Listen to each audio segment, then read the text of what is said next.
Hello students, welcome to IPMAT by LPT. I hope you all are doing well.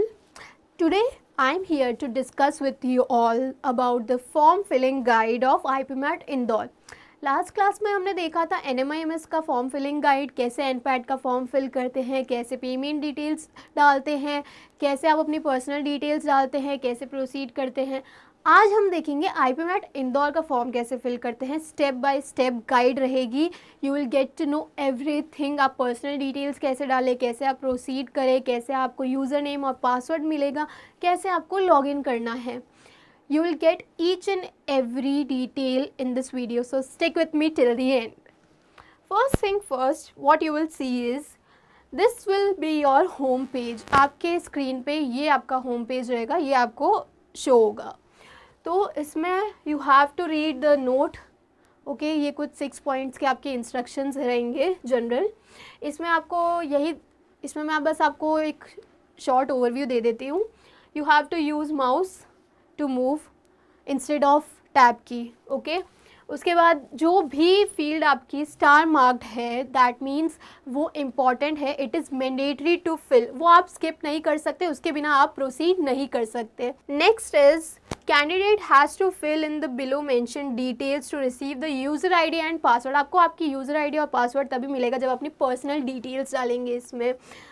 उसके बाद आपको रहेगा आपकी रजिस्टर्ड आईडी, जो ईमेल आईडी रहेगी उस पर आपकी यूज़र आईडी और पासवर्ड आपको रिसीव होगा. जो आपका रजिस्टर्ड ईमेल आईडी या फिर आपके जो फ़ोन नंबर आप इसमें डालेंगे उसमें आपको आपकी रिसीव होगी कौन सी आपकी यूज़र आईडी और आपका पासवर्ड जिससे आप लॉगिन करेंगे उसके बाद. And the most important thing is आपको आपकी email ID, date of birth और आपके रजिस्टर्ड जो मोबाइल नंबर आप इसमें डालेंगे आपको ओरिजिनल ही डालने हैं. जो आपके ओरिजिनल हैं अभी जो आप यूज़ करते हैं वही आप इसमें डालेंगे, क्योंकि वो आपका आईडी प्रूफ से आप मैच करेंगे और ड्यूरिंग द इंटरव्यू वो भी मैच करेंगे जो आपकी डेट ऑफ बर्थ और ईमेल आईडी रहेगी. और अगर ये मैच नहीं हुई you will face problems during the time of admission. Okay ये आपकी रहेगी जनरल इंस्ट्रक्शंस. उसके बाद में प्रोसीड करते हैं हम. Let's directly come to the details. What you have to fill is first detail जो है आपकी रहेगी आपका नेम ऑफ कैंडिडेट. जो भी कैंडिडेट अपीयर कर रहा है for this exam you have to write your name. Gender choose करना रहेगा आपका मेल, फीमेल और ट्रांसजेंडर, जो भी आपका जेंडर है you have to fill. Category choose करनी रहेगी. The most important thing, category choose करनी रहेगी आपको आपकी जनरल कैटेगरी, ओबीसी और SC ST और PWD categories. But the most important thing is the eligibility. General category वालों में सिर्फ वही स्टूडेंट्स एलिजिबल है जो 20 ईयर्स से बिलो है. ओके दैट मीन्स 1 जून 2006 के बाद जो भी बॉर्न हुए हैं only they are eligible from general category. Okay आपकी एज रहनी चाहिए 20 years. But there is 5 years of relaxation for the candidates of which categories?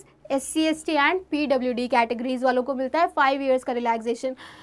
That means अगर आप 25 ईयर्स तक के भी हैं तो you can apply for IPMAT Indore. आप एलिजिबल हैं if you are from SC ST and PWD candidate. सिर्फ उन्हीं को ये रिलैक्सेशन मिलता है. हमने डिस्कस किया था. सो choose your category accordingly. Next comes your person with disability. If you have any kind of disability choose yes and if not choose no. Next is your date of birth. आपकी date of birth क्या है according to your all the details. आपके जो documents में रहती है, कुछ लोगों की documents में अलग होती है date of birth and actual जो date of birth होती है वो match नहीं करती है. तो आपकी जो documents के according आपकी date of birth है you have to add that. उसके बाद आपकी ईमेल एड्रेस वो आपको डालना है. You have to confirm that email address. Nationality आपकी इंडियन है और other you have to mention that. Specify your nationality. Indian होगी तो वो स्पेसिफाई की कोई ज़रूरत नहीं है. You have to choose the same. Next comes your country of residence. India again. Okay the same. Next is your mobile number. Mobile number जो आप अभी आपके पास है, जो आपके एक्चुअल मोबाइल नंबर है, you have to add that. Confirm your mobile number. Okay we will proceed further. Next आपको ये रहेंगे यहाँ पे जो आपको ये कैरेक्टर्स शो हुए you have to type that characters over here. 612885 you have to type over here. फिर आपको क्या करना रहेगा, ये आपका एक नोट आएगा. You have to agree on that. You have to take over here. Then you have to reverify. यहाँ रीवेरीफाई का आएगा. उस पर आप क्लिक करेंगे तो यू विल प्रोसीड फर्दर। उसके बाद आपको क्या शो होगा, उसके बाद आपको शो होगा, ये आपका रहेगा स्क्रीन पे। इसमें आपको क्या करना है, ये आपकी रहेगी जो जनरल डिटेल्स आपने उसमें ऐड की थी, ये वापस वही आएगी। You have to tick on the tick boxes, okay, आपको सब पे टिक करना रहेगा। जब टिक हो जाएगा you have to submit. After submitting आपका जो रजिस्ट्रेशन फॉर्म है वो सबमिट हो जाएगा। After submitting your registration form you will get registered, और आपको यहाँ पे शो होगा आपका registration number. This is your registration number, okay. ये आपका रजिस्ट्रेशन नंबर आपको कहाँ शो होगा, एक तो यहाँ पे, ऑल्सो एक और आपके पास ये कहाँ आ जाएगा, आपका जो मोबाइल नंबर जो आपने रजिस्टर किया था, इधर जो आपका मोबाइल नंबर आपने लास्ट स्लाइड में डाला था, वहाँ पे भी आपको ये यूज़र आईडी आपको रिसीव होगी, एंड आपकी जो ईमेल आईडी है वहाँ पे भी you will get the same registration number, okay. तो आपको यहाँ से सेव करने की कोई ज़रूरत नहीं है। नेक्स्ट आएगा एप्लीकेंट डिटेल्स। एप्लीकेंट डिटेल्स में अगेन वही application number, name of candidate रहेगा, आपका जेंडर वगैरह जो आपने फिल किया था। Proceed, we will proceed further. Next आपको रहेगा ये जो आपकी पर्सनल डिटेल्स हैं, again you have to add your photograph, your signature, ये भी आपको ऐड करने हैं। यहाँ से आप ये क्लिक हियर टू अपलोड पे जाएंगे, you will add your photograph and your signature, your passport size photograph, okay, वो आपको ऐड करनी रहेगी, एंड योर सिग्नेचर।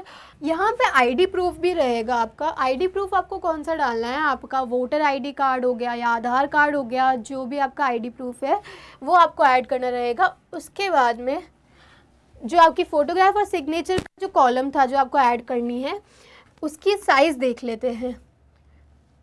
एक साइज़ लिमिट है, you don't have to exceed that limit. अगर उससे ज़्यादा हुई, दैट इज़ 80 KB से कम की आपकी फ़ाइल होनी चाहिए, आपकी फ़ोटोग्राफ और आपकी सिग्नेचर फाइल। सिग्नेचर आपको एक वाइट ब्लैंक पेपर पे आपको अपने सिग्नेचर करने हैं, उसकी फ़ोटोग्राफ लेनी है, और अगर वो फाइल ज़्यादा KB, ज़्यादा MB या फिर ज़्यादा साइज़ उसकी हुई तो you have to compress that and you have to make it below 80 KB। Maximum 80 KB accept करता है। वो आपकी 6 मंथ से पुरानी नहीं होनी चाहिए। That should be your latest photograph. 6 month से पुरानी वो एक्सेप्ट नहीं करेगा, क्योंकि वो मैच नहीं करेगी आपकी आईडी प्रूफ से। और वो आपको वही फ़ोटोग्राफ आपको कब लेके जानी है अपने साथ में, during the time of your interview as well, okay. वही सेम फ़ोटोग्राफ आपको उस टाइम ले जानी रहेगी। नेक्स्ट आपको ये अपलोड करके और क्लोज़ कर देना है। क्लोज़ करने के बाद what you will see is आपका ये ऐसे टिक मार्क हो जाएगा। जब आपका वो वेरीफाई हो जाएगा, it will show like this, okay, then you have to save and next आपको क्लिक करना है। उसके बाद आपकी एकेडमिक डिटेल्स आपको डालनी रहेगी। एकेडमिक डिटेल्स में क्या आ जाएंगे आपके, पहले तो आपका 10th का मार्कशीट रहेगा। 10th की मार्कशीट में जो भी आपके परसेंटेज थे you have to add over here.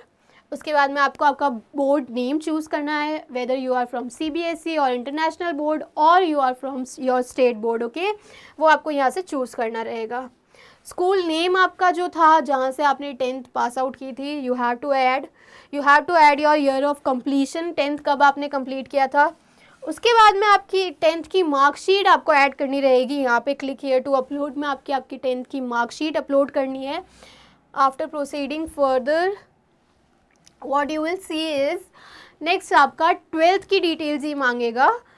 If you have completed your 12th class, आपको यहाँ पे येस या नो चूज़ करना है accordingly. If you have completed your 12th, तो आप येस चूज़ करने के बाद में आपको आपकी वो 12th की डिटेल्स मांगेगा। जैसे हमने 10th की फिल करी थी वैसे ही आपको 12th की फिल करनी रहेगी। आपकी मार्कशीट, आपको ईयर ऑफ कंप्लीशन, परसेंटेज, आपका स्कूल ऑफ कंप्लीशन नहीं, आपको आपकी स्कूल डालनी रहेगी, कहाँ से आपने कंप्लीट किया है, कहाँ से आपने पास आउट किया है 12th।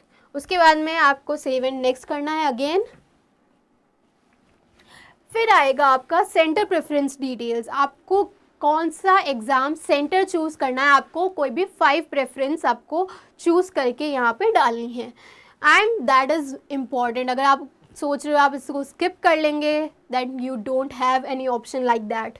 आपको आपकी प्रेफरेंस सिटी चूज़ करनी है। मैंने तो मेरी प्रेफरेंस सिटी चूज़ कर ली है। ओके, फर्स्ट प्रेफरेंस सिटी, कौन सी प्रेफरेंस आपकी फर्स्ट है, तो फर्स्ट वो, second preference city, then third, then fourth, then fifth. आपको यहाँ पे ऑप्शंस मिलेंगे कौन से सेंटर्स आप चूज़ कर सकते हैं. You have to choose any 5 preference cities according to your choice.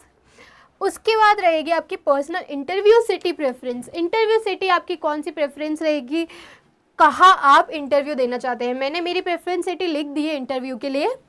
After that you will again save and next proceed further.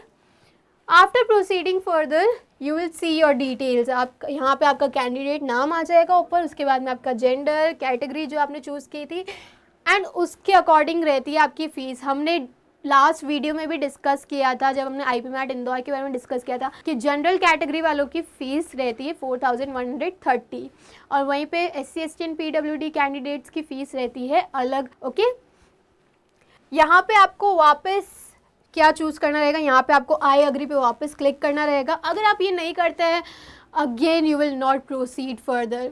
उसके बाद में आपको ये कैरेक्टर्स वापस यहाँ पे लिखने हैं जो आए हैं आपकी स्क्रीन पे, दैट इज़ 114654. आपको यहाँ पे सबमिट कर लेना है. सबमिट करने के बाद में last and the most important thing, payment details जो आपको ऐड करनी रहेगी. पेमेंट डिटेल्स, अगर कार्ड से पेमेंट कर रहे हैं तो कार्ड डिटेल्स, UPI से कर रहे हैं तो UPI डिटेल्स आपको डाल के 4130 आपकी जो फीस है, you have to pay that. Okay, so this was your IPMAT Indore form filling guide. I hope I am clear now कैसे आपको पेमेंट करनी है, कैसे पर्सनल डिटेल्स, कैसे एकेडमिक डिटेल्स डालनी है, कैसे प्रोसीड करना है. I hope I have cleared your each and every doubt. I have shown you each step-by-step guide how to fill your form for IPMAT Indore. If you have any doubt regarding this video, do let us know in the comments below. We are here to support you. And the most important thing is we have added the registration link of this application form in the description below. Do check the description for the link.